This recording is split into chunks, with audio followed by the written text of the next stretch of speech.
ابھی حضرت مفتی تقی عثمانی صاحب دامت برکاتہم سے ملاقات ہوئی حج پر، تو اتفاق سے ہم لوگ ملنے کے لیے گئے، حاضر ہوئے، تو وہ فرمانے لگے کہ ہندوستان کے لوگوں کے، مسلمانوں کے حالات پر بہت تکلیف ہے، اور علماء بہت سے لوگ ملے، رو رہے تھے، یہ کر رہے تھے، بڑی تشویش میں ہیں ہم تو۔ میں نے کہا حضرت جتنا آپ ہمارے لیے تشویش میں ہیں اس سے 100 گنا ہم آپ کے لیے تشویش میں ہیں، وہاں کے مسلمانوں، پاکستان کے مسلمانوں کے لیے۔ میں نے کہہ رہے کہ کیوں؟ ایک دم حیرت میں پڑ گئے۔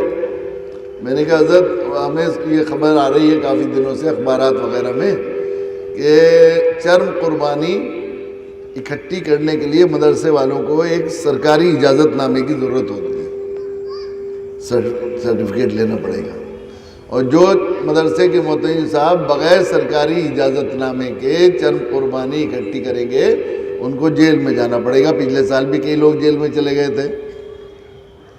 میں نے کہا ہمارے یہاں کوئی لائسنس کی ضرورت نہیں، اللہ کی شکر ہے۔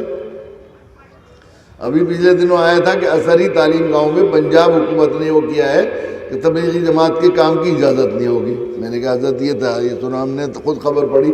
اسی دوران میرا بنارس جانا ہوا، تو بنارس میں پروگرام تھا، تو وہ بنارس وہ ہندو یونیورسٹی جو ہے وہاں پر کچھ طلبہ آ گئے، وہ کہنے لگے حضرت ہمارے یہاں ہفتے واری جوڑ ہے، آج اتوار کا روز ہے اور مغرب کے عشاء کے بعد آپ کا پروگرام ہے، تو مغرب کے بعد آدھے گھنٹے آپ بات کر لیں۔ تو میں گیا تو الحمدللہ 1500 سے 1600 طلبہ تھے وہاں اکٹھے ہفتے واری جوڑ میں، ہندو یونیورسٹی، بنارس ہندو یونیورسٹی میں۔